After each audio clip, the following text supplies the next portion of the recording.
Des CRS qui chargent des gardiens de prison. Les premières scènes de violence du quinquennat Macron se passent devant Fleury-Mérogis. C'était il y a 2 jours. Pour bien comprendre le quotidien des gardiens pénitentiaires, nous avons rencontré Emmanuel Giraud, juste à côté de sa prison, sur le port de Saint-Martin. Psychologiquement, oui, c'est des métiers qui sont très compliqués. Quand on voit au jour d'aujourd'hui, par le biais de ce manque de personnel dans nos établissements, que nos collègues passent plus de temps de leur vie derrière les barreaux, entre parenthèses, en prison, écoutez, oui, c'est de la souffrance familiale, c'est de la souffrance sociale.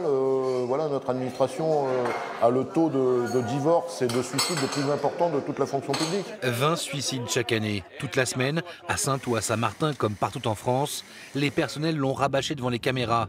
Ils n'ont aucune prise sur l'univers carcéral.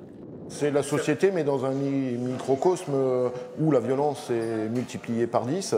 C'est la loi du plus fort, exactement, dans l'établissement. Et vous avez des caïds qui sont là et qui font régner leur loi au sein de nos établissements pénitentiaires.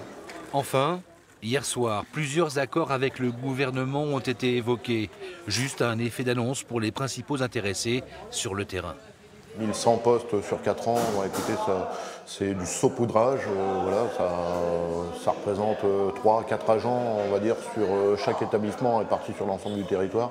Ça va être très compliqué pour l'administration d'arriver à recruter, bien alors qu'aujourd'hui on n'y arrive déjà pas. Lundi, les manifestations doivent reprendre avec un blocage total de l'institution. Maintenant, les représentants veulent être reçus et entendus par le Premier ministre.